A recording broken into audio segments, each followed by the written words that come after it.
미국은 빚에 허덕이고 있습니다. 그 빚은 39조 달러에 달합니다. 예수 그리스도 탄생 이후 매일 100만 달러씩 썼다고 해도 아직 1조 달러에 도달하지 못했을 것입니다. 그것은 미국이 진 빚의 2%도 되지 않습니다. 미국인 한 명당 약 11만 4천 달러에 해당하는 금액입니다. 여러분은 정부의 완전한 신용 보증으로 뒷받침된다고 들었습니다. 그리고 그 과정을 믿으라고 들었습니다. 여러분은 속아왔습니다. 이것은 여러분이 본 적도, 투표한 적도, 생각해 본 적도 없는 시스템에 의해 유지됩니다. 이것은 전 세계가 살아남기 위해 달러를 계속 쓰게 하는 글로벌 시스템입니다. 이제 그 시스템에 균열이 생기기 시작했습니다. 세계 1위 석유 공급량의 절반을 통제하는 국가들이 시스템을 붕괴시키고 있습니다. 그 피해는 그들이 아닌 바로 여러분에게 발생합니다. 제1장 39조 달러의 환사. 미국 달러는 전 세계 외환 거래의 거의 90%에 포함됩니다. 이 지구상에서 통화가 교환될 때마다 10번 중 9번은 그중 하나가 달러입니다. 지구에는 180개 국가 통화가 있으며 달러가 다른 통화의 운영체제로 작동하는 것이 분명합니다. 이 거대한 시스템은 어떻게 만들어졌을까요? 무역 데이터와 수십 년간의 금융 흐름은 한 가지 중심적인 메커니즘, 즉 전 세계 석유 시장을 가리키고 있습니다. 아이러니하게도 이 시장 역시 달러로 표시됩니다. 전 세계 석유 시장은 연간 약 2조 5천억 달러의 가치가 있습니다. 실물 기준으로 보면 이는 전 세계 금, 철, 구리, 알루미늄, 니켈, 아연, 납, 코발트, 리튬 시장의 가치보다도 큽니다. 이 모든 시장을 합친 것보다도 더 큽니다. 석유는 인류 역사상 가장 많이 거래된 상품입니다. 그리고 지난 50년 동안 그 대부분이 미국 달러로 거래되었습니다. 일본 회사가 사우디 석유를 사려면 먼저 엔화를 달러로 바꿔야 합니다. 프랑스 정유소가 쿠웨이트 원유를 수입하려면 먼저 달러를 사야 합니다. 인도 발전소가 이라크 석유를 수입하려면 먼저 달러를 사야 하며 이는 미국 달러에 대한 지속적인 수요를 만듭니다. 이 수요가 미국의 인플레이션을 흡수합니다. 이것이 연방준비제도가 돈을 찍어내도 미국인들의 급여 구매력이 즉시 파괴되지 않는 이유입니다. 당신의 식료품 값이 더 비싸지 않은 이유는 도쿄, 프랑크푸르트, 뉴델리, 서울, 중앙은행들이 경제를 돌아가게 하기 위해 매년 수조 달러의 미국 달러를 흡수했기 때문입니다. 그러나 이 시스템이 조용히 무너지고 있습니다. 미국은 대부분의 국가와 달리 수입보다 더 많은 석유를 수출합니다. 주로 멕시코와 캐나다에서 들여온 석유로 북민의 순환 구조 덕분입니다. 여러분이 모를 수도 있는 사실은 미국이 현재 지구상에서 단일 국가로는 가장 많은 석유를 생산하고 있으며 소비하는 양보다 더 많이 생산하고 있다는 점입니다. 그래서 미국은 달러로 석유를 살 필요는 없지만 전 세계가 석유를 달러로 사야 합니다. 사실상 미국은 그것에 의존하고 있습니다. 이것은 완전히 다른 문제이며 현재 미국이 지고 있는 문제입니다. 제2장 1974년의 비밀 합의. 1944년 미국은 뉴햄셔의 브레튼우즈에 44개국을 모아놓고 그들에게 제안을 했습니다. 미국은 많은 공장, 대부분의 금, 세계적 군사력으로 반대를 억제할 수 있었습니다. 거래는 단순했습니다. 모든 국가는 자국 통화를 달러에 연동시키고 달러는 온스당 35달러로 금에 연동되었습니다. 다시 말해 달러는 단순한 종이 한 장 이상의 가치를 의미했습니다. 달러는 실제 금에 대한 청구권이었고 약 20년간 이 시스템은 잘 작동했습니다. 그러나 곧 문제가 생기기 시작했습니다. 미국은 값비싼 투자들을 했습니다. 베트남 전쟁, 위대한 사회정책, 우주경쟁, 그리고 라스베이거스의 큰 선도 얼굴이 붉어질 만큼의 국방 예산까지 말이죠. 1960년대 후반 미국은 적자를 내고 금 보유량보다 빠르게 달러를 발행했습니다. 이때 유럽, 특히 프랑스가 계산을 시작했습니다. 그들은 실제로 얼마나 많은 달러가 유통되고 있는지 살펴보기 시작했고 미국의 금 보유량도 확인했습니다. 그리고 그 숫자들이 맞지 않는다고 판단했습니다. 그래서 그들은 달러를 금으로 바꾸기 시작했습니다. 말 그대로 달러를 수백 대의 비행기와 선박에 실어 미국으로 보내고 금을 가져왔습니다. 3년에 걸쳐 프랑스는 3,000톤이 넘는 금을 자국 금고로 되돌려왔습니다. 다른 나라들도 그 뒤를 따랐습니다. 한때 전 세계 금의 80%를 가졌던 미국의 금 보유고는 빠르게 감소했고 1971년에 모든 것이 끝났습니다. 리처드 닉슨은 텔레비전에 나와 금 태환 창구를 닫고 미국 달러와 금 교환을 중단한다고 즉시 발표했습니다. 그는 아무런 경고나 투표 없이 브레튼우즈 체제를 폐기했습니다. 미국인들은 이를 닉슨 쇼크라고 불렀고 프랑스인들은 정중하게 번역할 수 없는 여러 가지 표현으로 불렀습니다. 갑자기 이전에는 금에 연동되어 있던 세계 금융 시스템이 이제는 미국이 책임감 있게 행동할 것이라는 막연한 신뢰 위에 세워지게 되었습니다. 지난 10년을 돌아보면 그 요구는 컸습니다. 그 후 몇 년 동안 상황은 이상하게 흘러갔고 통화가 기준 없이 움직이며 큰 인플레이션을 초래했습니다. 이 시스템은 좋은 분위기와 잘 되기만 바라는 마음으로 간신히 유지되고 있었습니다. 그러다 1973년 10월 사우디아라비아가 주도하는 오펙의 아랍 회원국들이 미국을 상대로 석유 금수 조치를 선언했습니다. 유가는 4배로 뛰었고 주유소에는 기름이 바닥났습니다. 미국인들은 주유소에서 기름을 넣기 위해 블록을 빙 둘러 길게 줄을 섰습니다. 이미 휘청이던 경제는 큰 직격탄을 맞았습니다. 바로 그때 헨리 키신저가 나섰습니다. 키신저는 보는 관점에 따라 뛰어난 전략가이거나 훌륭한 식사 예절을 가진 전범이었습니다. 하지만 부정할 수 없는 사실은 그가 매우 유능했다는 점입니다. 1974년에는 이런 유능함이 매우 부족했습니다. 달러는 금 본위제를 막 벗어난 상태였고 경제는 휘청거리고 있었습니다. 미국은 세계가 자국 통화를 원하도록 만들 새로운 이유가 필요했고 그것도 신속하게 필요했습니다. 키신저의 해결책은 그 단순함에 있어 거의 터무니없을 정도였습니다. 달러를 금으로 뒷받침할 수 없다면 석유로 뒷받침하라. 모든 나라가 매일 필요로 하는 것이니까요. 이런 생각을 머릿속에 품은 채 그는 인프라 현대화를 돕겠다는 명목으로 사우디아라비아를 방문했습니다. 하지만 비공개 회의에서 실제 거래에 윤곽이 잡혔습니다. 사우디아라비아는 석유를 오직 미국 달러로만 판매하기로 했습니다. 이는 곧 지구상의 모든 나라가 석유를 사기 위해 먼저 달러를 확보해야 한다는 뜻이었습니다. 그리고 그렇게 조용히 금에서 손을 뗀 나라는 새로운 규칙을 만들어냈습니다. 에너지가 필요하다면 달러가 필요하다는 것이었죠. 그 대가로 미국은 사우디아라비아의 안보를 보장해 주었습니다. 사우디는 사실상 역사상 가장 강력한 병호원을 얻게 된 셈이죠.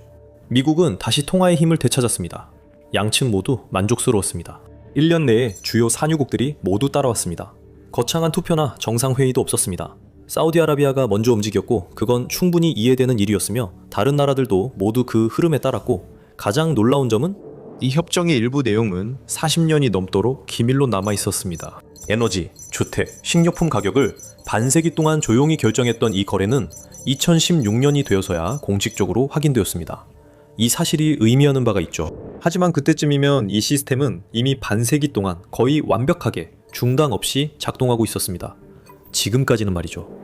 3장, 용의 등장. 헨리 키신저가 만든 것은 놀라운 일이었습니다. 그는 더 이상 실물로 뒷받침되지 않는 미국의 가장 큰 취약점을 오히려 최고의 전략적 무기로 바꿔놓았습니다. 한번 석유가 달러로 가격이 매겨지자 각국은 더 이상 달러 보유고를 소진하지 않았습니다. 오히려 달러를 계속 보유하게 되었습니다. 그리고 그들이 달러를 보유하게 되자 대부분 미국 국채에 투자했습니다. 이는 외국 정부가 미국의 부채를 살 때마다 사실상 미국 연방정부에 자금을 대는 셈이었습니다. 미국은 고속도로 건설, 전쟁 자금 지원, 군대 확장, 냉전 승리까지 이뤘고 그 비용은 전 세계가 함께 부담했습니다. 이것은 세계 경제의 톨게이트를 세워 각 나라가 반드시 통과해야만 불을 켤 수 있는 것과 같았습니다. 이 톨게이트는 50년간 유지됐습니다. 이후 중국은 톨게이트를 우회하는 길을 만들기로 했습니다. 현재 중국은 사우디아라비아에서 하루 약 200만 배럴의 석유를 수입합니다. 이는 24시간마다 약 127개의 올림픽 규모 수영장, 원유로 가득 채울 수 있는 양입니다. 이제 중국은 사우디아라비아의 단일 최대 고객이 되었습니다. 수년 동안 중국은 그 모든 석유를 달러로 결제해왔습니다. 배럴 하나를 구매할 때마다 보이지 않는 수수료가 미국 시스템으로 다시 흘러들어갔죠. 이 모든 것은 70년대에 맺어진 그 거래 때문이었습니다. 하지만 중국의 진짜 전략을 드러낸 것은 더 조용하고 기술적인 다른 움직임이었습니다. 2021년 스위스 바젤에 위치한 국제결제은행에서 한 프로젝트가 시작되었습니다. 그 프로젝트의 이름은 엠브리지, 즉 다중중앙은행 디지털 화폐 CBDC 브리지였습니다. 이름은 쉽게 잊히지만 그 아이디어는 그렇지 않습니다. 엠브리지는 각국 중앙은행이 발행한 디지털 화폐를 이용해 국가 간에 직접 돈을 이동시킬 수 있게 해주는 시스템입니다. 이 시스템은 중개자와 우회 경로, 미국 감시를 피할 수 있습니다. 왜 중요한지 이해하려면 현재 시스템 작동 방식을 알아야 합니다. 현재 태국이 중국으로 돈을 보내고 싶다면 대부분 서방 은행들로 이루어진 은행 체인을 거쳐야 하고 결국에는 스위프트 이용해 달러로 거래를 정산해야 합니다. 스위프트, 은행 간 메시징 시스템으로 하루 약 5조 달러 거래를 처리합니다. 그리고 스위프트는 스방의 감독하에 운영되기 때문에 미국이 막대한 영향력을 행사할 수 있습니다. 이는 곧 스위프트가 무기화될 수 있다는 의미이고 실제로 그렇게 사용된 적도 있습니다. 2022년 2월 러시아가 우크라이나를 침공했을 때 G7은 러시아 은행들을 스위프트에서 퇴출시키고 러시아의 서방 보유 외환 약 3천억 달러를 봉결했습니다. 만약 당신이 중국, 인도, 사우디아라비아와 같은 다른 나라라면 이런 일이 벌어지는 것을 보면서 불편한 질문을 하게 됩니다. 만약 다음 차례가 우리라면 어떻게 될까? 중국은 강경한 항의 서한을 보내지 않았습니다. 대신 자체적인 탈출구를 만들었죠. 그게 바로 엠브리지의 요지입니다. 엠브리지는 스위프트를 완전히 우회하는 결제 시스템으로 2024년에 가동을 시작했습니다. 2025년 말까지 엠브리지는 4,000건이 넘는 거래, 550억 달러에 달하는 금액을 처리했습니다. 초기 테스트에 비하면 엄청난 증가입니다. 하지만 스위프트에 비하면 규모가 작습니다. 엠브리지는 사용자가 거래 시 서방의 허락을 받게 하려는 의도로 설계된 것이 아닙니다. 엠브리지는 그런 상황을 피하기 위해 설계된 것으로 완전히 새로운 것입니다. 통행료를 받는 관문을 대체하는 것은 아니지만 분명히 그 관문을 우회하는 방법입니다. 미국의 금융 핵무기, 즉 어떤 나라든 세계 경제에서 차단할 수 있는 능력이 더 이상 피할 수 없는 것으로 보이지 않습니다. 그리고 바로 여기서부터 상황이 무서워집니다. 4장, 느린 출혈. 2024년 6월 사우디아라비아가 페트로달러 협정을 만료시켰다는 소식이 인터넷 전역에 퍼졌습니다. 그 협정은 끝났고 이제 달러가 지맘을 싸야 할 때라는 말이 나왔습니다. 사우디아라비아는 유로, 루피, 심지어 중국 위안화 등 다양한 통화로 결제를 받을 준비가 되어 있었습니다. 구속력 있는 법적 계약이 실제로 있었다고 말하는 것은 다소 과장된 표현입니다. 미국과 사우디아라비아 간의 1974년 양자 경제협정은 기술적으로 2001년에 만료되었고 그 협정이 어떤 것의 법적 근거가 된 적은 한 번도 없었습니다. 페트로달러 시스템은 조약이 아니라 구조적 합의, 즉 상호 의존의 자기 강화적 습관이었습니다. 갱신될 필요가 없었습니다. 그것은 세계 무역 구조에 내재된 일이었습니다. 그러나 그 시스템은 분명히 무너지고 있습니다.